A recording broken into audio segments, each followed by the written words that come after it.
नमस्कार, मैं हूं आपके साथ शिवानी पांडे। एपीएन के लोकप्रिय कानूनी प्रोग्राम लीगल हेल्पलाइन में आपका स्वागत है। इसमें हमारे कानूनी विशेषज्ञ रोजमर्रा की जिंदगी की समस्याओं से जुड़े कानूनी मसलों पर आपकी शंकाओं का समाधान करेंगे। आप फोन करके कानूनी राय ले सकते हैं। आज हम आपको प्रॉपर्टी रजिस्ट्रेशन से जुड़े कानूनी प्रावधान की जानकारी देंगे। रजिस्ट्रेशन एक्ट 1908 के सेक्शन 17 के मुताबिक सभी लेन देन जिसमें एक अचल संपत्ति की बिक्री शामिल होती है को रजिस्टर्ड कराया जाना चाहिए। इसका मतलब है कि अचल संपत्ति की बिक्री से जुड़े सभी लेन देन को पंजीकृत कराया जाना चाहिए, क्योंकि कोई भी अचल संपत्ति 100 रुपए में तो खरीदी नहीं सकती। इसके अलावा अचल संपत्ति की गिफ्ट के साथ साथ 12 महीनों से ज्यादा की अवधि के लिए लीज पर दी गई संपत्ति को भी अनिवार्य रूप से पंजीकृत कराना जरूरी है। खास मामलों में अगर कोई पक्ष सब रजिस्ट्रार के दफ्तर नहीं आ सकता तो सब रजिस्ट्रार अपने किसी अफसर को रजिस्ट्रेशन के दस्तावेज उस शख्स के घर से लेने के लिए नियुक्त कर सकता है। अचल संपत्ति में जमीन, इमारत और इन संपत्तियों के कोई भी अधिकार जुड़े होते हैं। जिन दस्तावेजों को अनिवार्य रूप से रजिस्टर्ड कराना है उन्हें निष्पादन के 4 महीने के भीतर तय फीस के साथ जमा करना चाहिए। अगर समय सीमा बीत जाती है तो आप सब रजिस्ट्रार के दफ्तर में एप्लीकेशन दायर कर अगले 4 महीने के भीतर देरी के लिए माफी मांग सकते हैं। तो ये तो थे कुछ बुनियादी जानकारियां।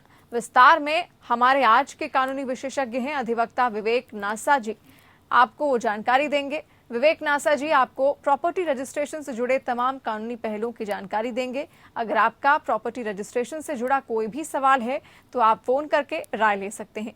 हमारा फोन नंबर है 706-501-3841 या फिर आप 8377009636 पर भी कॉल करके अपना सवाल पूछ सकते हैं। और आज का जो कानूनी जानकारी अगर आप लेना चाहते हैं तो आज का हमारा जो मुद्दा है वो है प्रॉपर्टी रजिस्ट्रेशन से जुड़ी कानूनी जानकारी। हमारी फोन लाइंस खुल चुकी हैं और अगर आपका कोई भी सवाल है, हमारे आज के कानूनी सलाहकार अधिवक्ता विवेक नासा हमारे साथ जुड़े हुए हैं, वो आप तक जानकारियां पहुंचाएंगे और आपके तमाम सवालों का कानूनी समाधान भी वो बताएंगे। विवेक जी, बहुत स्वागत है आपका हमारी इस खास पेशकश में। और पहला सवाल आपका जो मैं आपसे पूछना चाहती हूं और दर्शक भी ये जरूर जानना चाहते होंगे कि संपत्ति पंजीकरण आखिर क्यों करवाया जाता है? जी, प्रॉपर्टी रजिस्ट्रेशन कराना इसलिए इम्पोर्टेंट है, जैसे कि आपने कहा, आपने खुद ही बताया, सेक्शन 17 के अंदर जो प्रॉपर्टी जो भी डॉक्यूमेंट्स हैं प्रॉपर्टी से रिलेटेड, कोई ऐसा कोई डॉक्यूमेंट जिसमें कहीं भी किसी भी प्रॉपर्टी में राइट क्रिएट हो या राइट एक्सटिंग्विश हो, उस प्रॉपर्टी को रजिस्ट्रेशन कराना जरूरी है under section 17 of Indian registration act.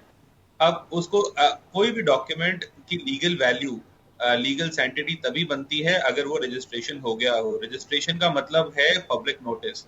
Registration का मतलब है कि कोई भी पब्लिक का आदमी, कोई भी व्यक्ति, गवर्नमेंट, कोई भी जाके उस कागज को इंस्पेक्ट कर सकता है और ये देख सकता है कि जो आपने कोई भी सेल ट्रांजैक्शन की है, जो भी डॉक्यूमेंट है वो जेन्युइन है या नहीं है। तो पब्लिक एट लार्ज को उसका नोटिस हो जाता है। उससे क्या है कि आपकी प्रॉपर्टी की जो ऑथेंटिसिटी है वो बन जाती है कि हाँ, आप ये प्रॉपर्टी आपके नाम ही है। रजिस्ट्रेशन का इफेक्ट ये है। और कल को डिस्प्यूट हो जाए, ऐसा कोई डॉक्यूमेंट जो सेक्शन 17 ऑफ रजिस्ट्रेशन एक्ट में जिसकी रिक्वायरमेंट है कि वो रजिस्ट्रेशन कराना हो, और अगर उसका रजिस्ट्रेशन ना कराया जाए तो वो कोई कागज कोर्ट में एज एविडेंस नहीं दिया जा सकता।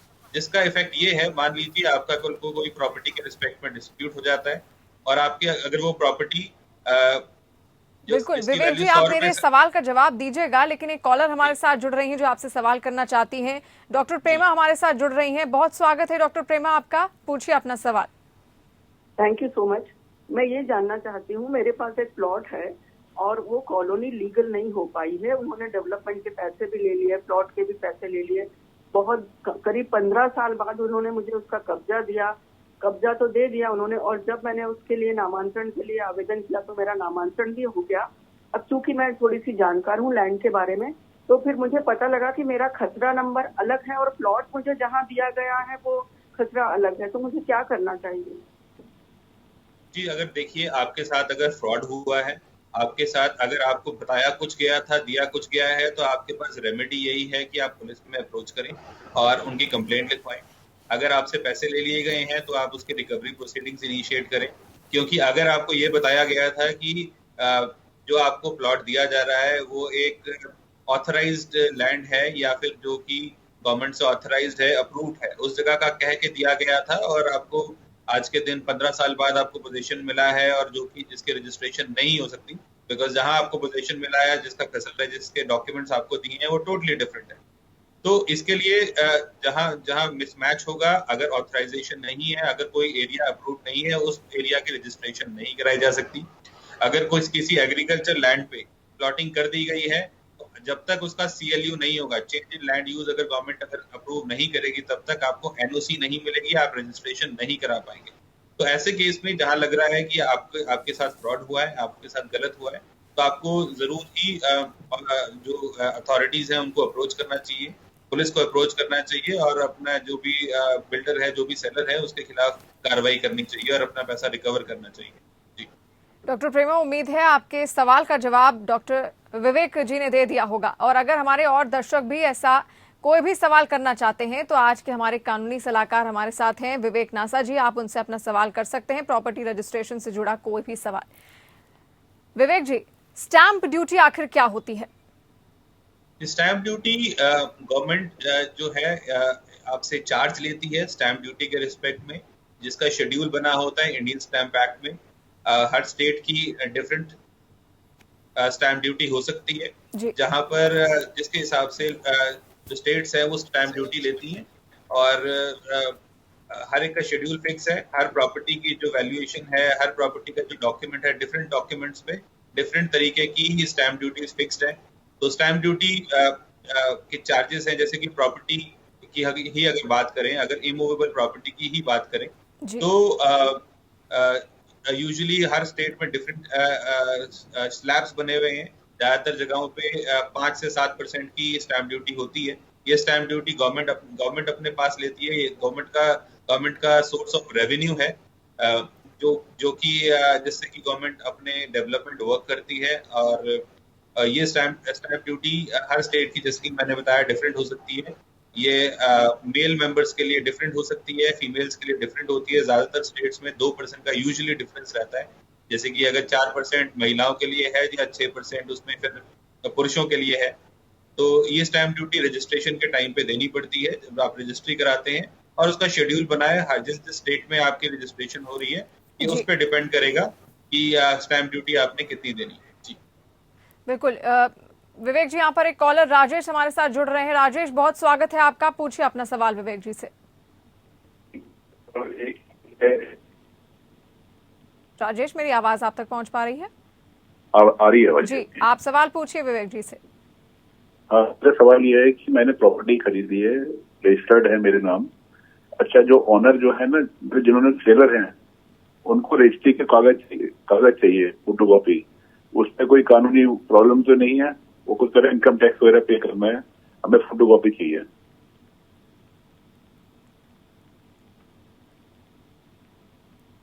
हेलो राजेश जी, विवेक जी, आप तक ये सवाल पहुंच पाया राजेश जी का?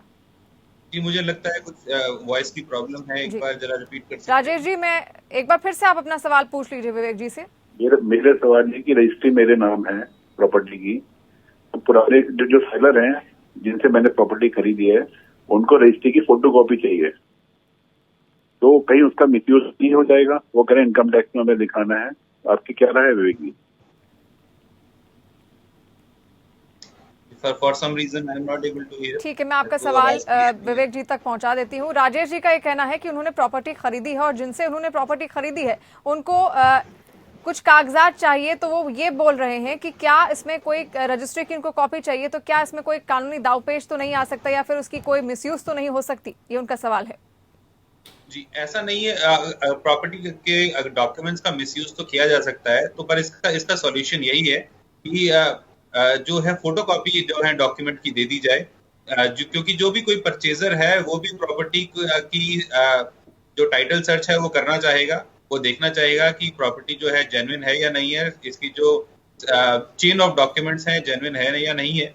तो इसका सॉल्यूशन यही हो सकता है कि जो प्रॉपर्टी डॉक्यूमेंट्स की फोटोकॉपी ही दे दी जाए, ताकि जो परचेजर है वो भी अपनी सेटिस्फैक्शन कर ले प्रॉपर्टी के रिस्पेक्ट में, और और जब तक ओरिजिनल डॉक्यूमेंट्स आपके पास हैं, मिसयूज होने के चांसेस बहुत ही कम है। जी बिल्कुल, उम्मीद करते हैं राजेश जी को उनके सवाल का जवाब मिल गया होगा। विवेक जी, एक और कॉलर हमारे साथ जुड़ रहे हैं, सूर्य प्रकाश जुड़ रहे हैं बाराबंकी से। बहुत स्वागत है सूर्य आपका, क्या है आपका सवाल?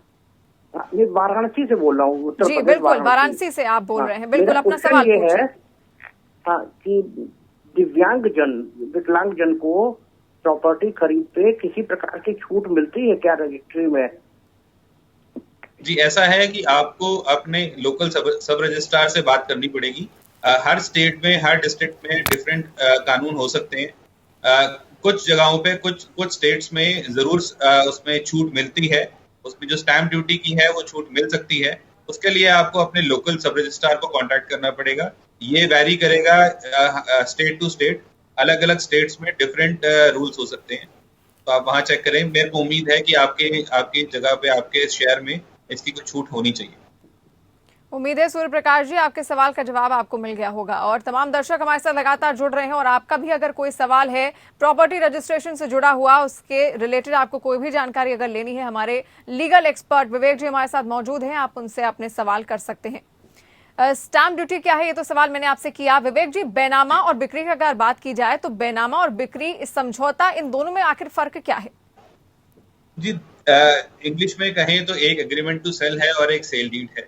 एग्रीमेंट टू सेल क्या है कि जब एक सेलर और परचेजर आपस में ये डिसाइड करते हैं कि हाँ, हम एक प्रॉपर्टी, सेलर है बेचना चाहता है, परचेजर खरीदना चाहता है, तो वो एक एग्रीमेंट करते हैं जिसमें कि टर्म्स करते हैं कि क्या उसमें अमाउंट रहेगा, सेल कंसिडरेशन क्या रहेगी, कितने समय में हम रजिस्ट्री कराएंगे, और वो सारे के सारे टर्म्स एंड कंडीशंस लिखे जाते हैं, जो कि सेल डीड के इफेक्ट में, जो सेल एग्रीमेंट है उसको इफेक्ट देंगे।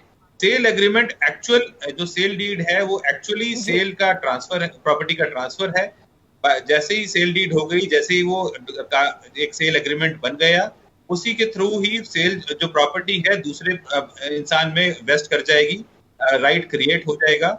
और ऐसा जो सेल डीड है, क्योंकि उसकी वैल्यू 100 रुपए से ज्यादा ही है, उसकी रजिस्ट्रेशन ही रिक्वायर्ड है। पीछे कुछ सालों पहले ट्रांसफर ऑफ प्रॉपर्टी एक्ट में अमेंडमेंट हुआ था, और अब तो जो एग्रीमेंट टू सेल है अंडर सेक्शन 53A, उसका रजिस्ट्रेशन कराना उसका भी जरूरी है। अगर आपका एग्रीमेंट टू सेल रजिस्टर्ड नहीं है, और अगर कल को सेल डीड नहीं हो पाती है किसी वजह से, तो जो परचेजर है वो कोर्ट में अपना राइट एग्जर्ट नहीं कर पाएगा। रोकना चाहूंगी, कॉलर जुड़ रहे हैं, आपसे सवाल पूछना चाहते हैं। संजय जुड़ रहे हैं रायपुर से। संजय, बहुत स्वागत है आपका, पूछिए अपना सवाल विवेक जी से।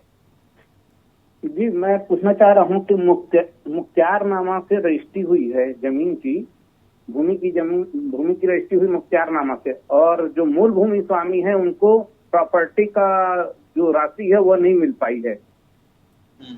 तो इस स्थिति में मूल भूमि स्वामी का क्या अधिकार रहेगा? और जो चेक जो शो किया गया है उसमें मुख्तियारनामा ने खुद अपना ही चेक डाल दिया है, क्रेता अपना चेक दिया ही नहीं है उसमें रजिस्ट्री पेपर। मुख्तियारनामा में क्या डाल दिया है? मुख्तियार जो आम मुख्तियार था वह अपना ही चेक नंबर डाल दिया उसमें रजिस्ट्री के पेपर में। अच्छा। और क्रेता ने अपना चेक नहीं डाला है।